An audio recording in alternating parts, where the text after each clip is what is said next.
लो जी शिकारी साहब आए खड़ोते, कबूतर छड़ते थले दो, तीजा कबूतर फड़न का चक्कर जब कबूतर बैठा ओ थले छड़ दे दो। ओहो वाह भाई वाह, बड़ा शेर जड़े थले छड़ देते दो तो तीजा कबूतर बैठा ही ओ वाह भाई वाह, क्या हाल वालेकुम सलाम जी, और ठीक ठाक है जी, खुश पाश हो। तो कबूतर ने की मस्ती थले, उतला भी हिलिया तो है माड़ा जा भी अपनी जगह तो ठीक है। अल्लाह कर इन थोड़ा परा करके रखना सी यार पानी आ शिकारी का भी दिमाग हिलिया, परला शिकारी ये भी दस भी इतने ट्रैफिक चलती भी आमदोरफ्त सारी पंप का राह इधर जे हर बंदे ने आना जाना, इतों इतने कबूतर फड़न लगा। इन परा कर दे यार उधर नूं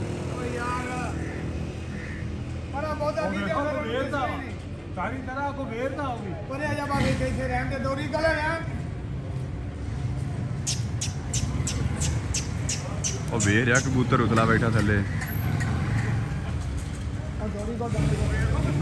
देखने कामयाब होता कि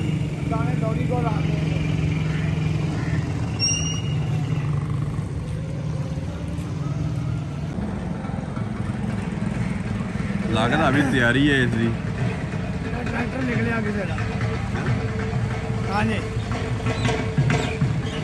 किसी का भी यही चक्कर, ये सिर्फ पब्लिक सीधी बात हुई है भी निकलना, ਇਹਦਾ मतलब ये आ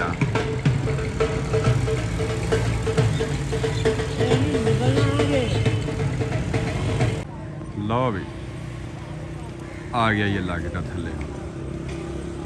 शिकारी साहब हुण दिवाले होने लगे तो कबूतर पकड़न च वेखदे भी हुण कामयाब होंदा कि नहीं होंदा।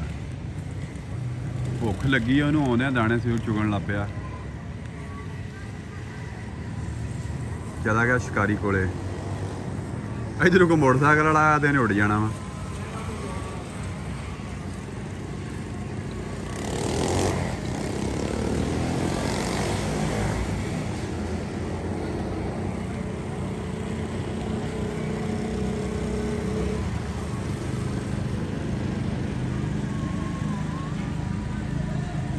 पानी पिया इनू, पानी पिया हैं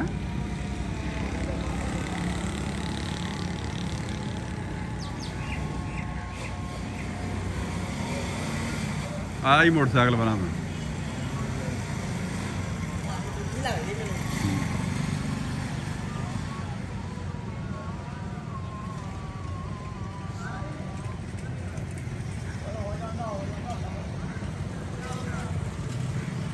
तो फड़दा इदा पिया कबूतर जिवें कुक्कड़ ताड़ने खुडे दे विच।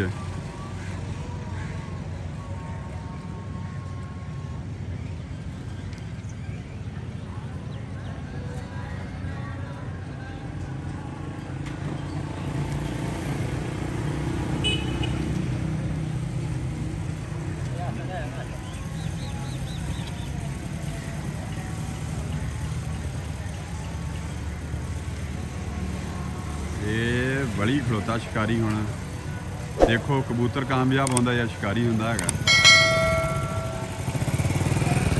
ओए नहीं डोंग हो गया।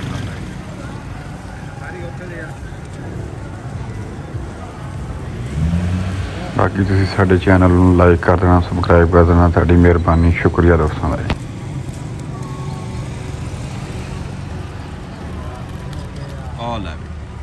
फड़ेगा भी कबूतर फड़ेगा, लै भी शिकारी कामयाब हो गया और नतीजा भी फड़ेगा।